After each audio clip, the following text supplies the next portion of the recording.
Hey guys, so number 7, Apple CarPlay is pretty stupid. So let me explain to you what I'm talking about when I say that. I came from a Toyota vehicle with Apple CarPlay, just wired. Really no discernible difference between wired and wireless unless you want a wireless experience. But regardless, Apple CarPlay compared to this was a big gripe on my part before having purchased a Tesla. I was a little bit scared about integration of my cell phone. Having to type in on my phone the destination and then having to sync to the Tesla app. I've never even had to do that. I don't understand the point of Apple CarPlay, to be honest, anymore compared to this.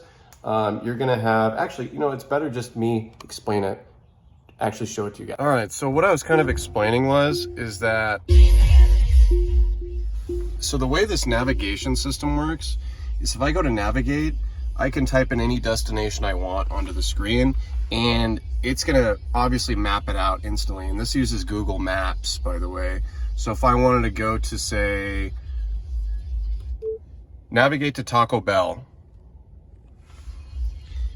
and I can pick the point of interest, it's gonna map me out and I'm gonna be able to go to that location. Now, in addition to that, I can hit the self-driving button, and of course it will automatically take me there. With Apple Maps, I couldn't do any of that, or Google Maps rather. On top of that, when I'm using Apple or Google Maps on CarPlay in my previous cars, it was way slower than this. Could you do how responsive this was in Apple Maps? Navigate to McDonald's.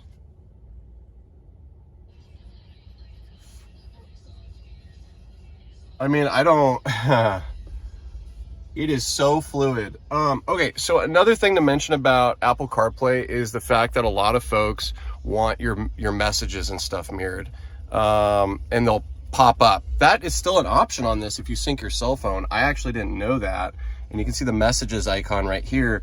Now I do have it set so it'll display a notification when I get messages.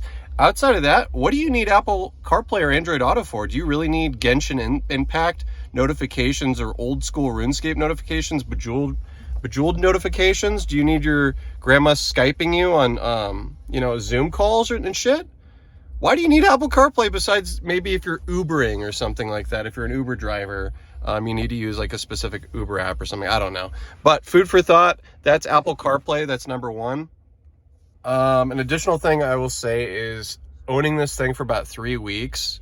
I do have one fit and finish item, which is a quality concern. Now, understandably, the Highland or the refreshed Model 3 is its first generational like production, whatever. I have a Model 3 Performance. Now, I guess this is fairly common and my camera's not going to pick it up, but this LED light strip at certain angles, like right here, and you probably can't see it, there's a little bit of micro cracking on the film. Now, I think this is a warranty thing. It's not getting bad enough to where I can really see it, and I really have to get close like this to be able to see it. And even still, my passengers can't even see it. But if you Google LED light strip cracking or whatever on Reddit, in the Tesla forums, you'll see this is a common thing. Now, how common, I don't know. Complaints are better well heard than compliments, so you're of course going to hear it magnified on the internet. But outside of that, no panel gap issues, no quality issues, no rattles, no fit and finish issues, no issues whatsoever. I don't have any issues with the paint, nothing. So that is, I would say, the quality or the QC aspect of my Tesla experience so far. That's number 2. Now, number 3, I will say the sound system is absolutely great. I came from a Prius, which had a JBL sound system. I think it was like 9 speaker. This has 17 speaker. But to be honest, it's the bass that really is the kicker in this thing.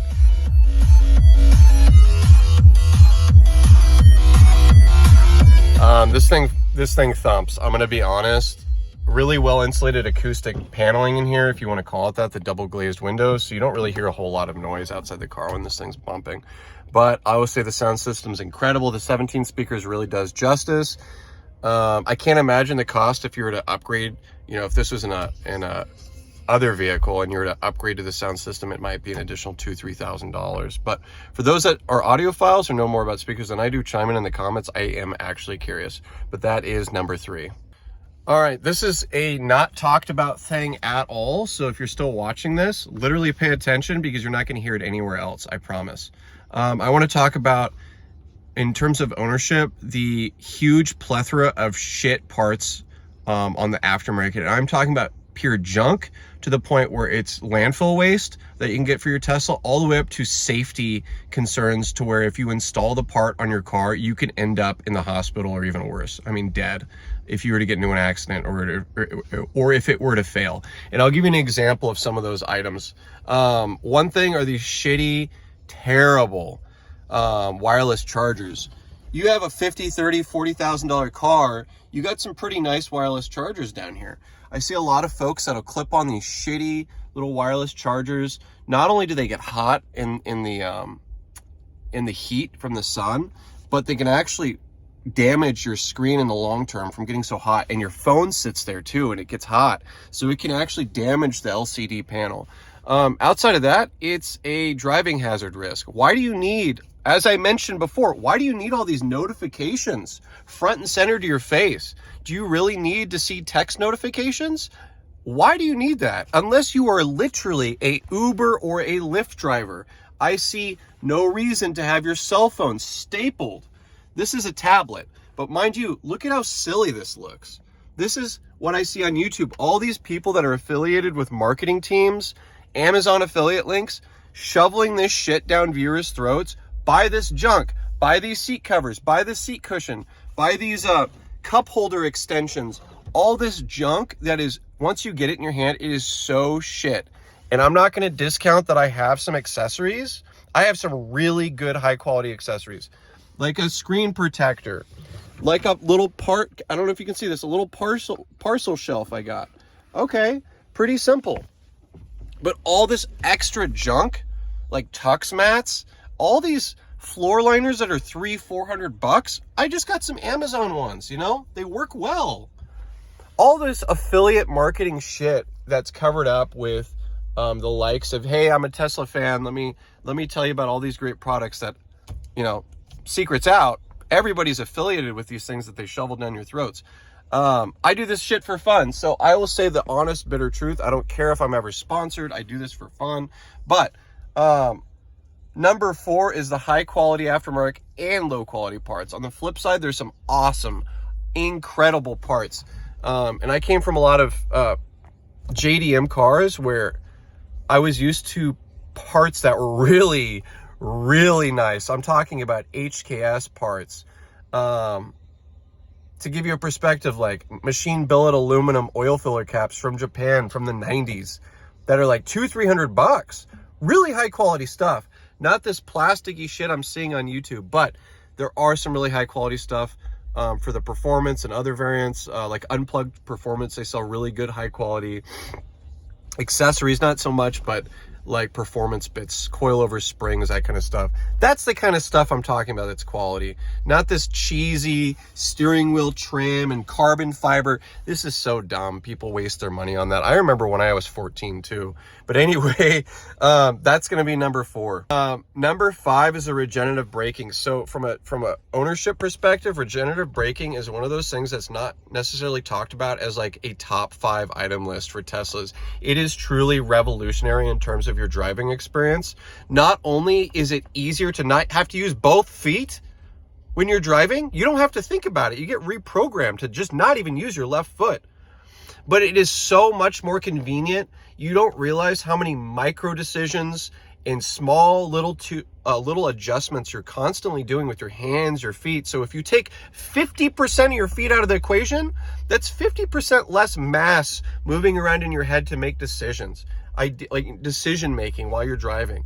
It really adds to the experience of ownership in terms of just easement of access or easeability to just get in your car and drive and not shut your brain down. But when you get to your destination, you just feel a little bit more refreshed. So I will say the regenerative braking is incredible. It really is a game changer, and Tesla does it best. I've only driven a couple electric cars, but it is so dialed in to where it almost feels like there's like 5 to 10% prediction that the camera system's adding some assist or something. I don't know. It seems like every time I let off the brake, it stops perfectly where I need it to. So that's going to be number 5, I believe. On to number 6. All right, so I want to talk about the paint quality on this car, and I'm going to get out to talk about it. The paint on this car is absolutely bananas, and I think it looks great. I was worried about it. I did want the red color when I first was looking at purchasing a Tesla. I didn't want to spend additional $7,500 extra to get the red. That's unreasonable. I could get car wrapped. I was looking at white. There weren't any available, but I got the, I hate to say this, poverty spec tax incentive gray. Say it's tax incentive gray. This gray is incredible. This car is not waxed or anything, but you guys can hopefully see the paint quality is great. And in the sunlight, this thing looks bananas. It's almost 3-dimensional paint to where, you know, the light refracts off of it, and it looks really, really deep and rich. Instead of looking at me, let's look at the car. So awesome paint. In some lights, it looks black. In some lights, it looks gray. In some lights, it looks like a fusion between the two, shifting. It's really cool. So for that, the paint quality is awesome. At least on the Highland models. I don't see any paint issues on these so far. Heard really much about them. So on to the last one. All right, so we're gonna wrap things up. I'm gonna turn the camera around and I'm gonna go to the apps. I'm only gonna talk about this for a sec. I don't have kids. I'm never gonna really get caught playing this stuff unless I'm on a road trip supercharging.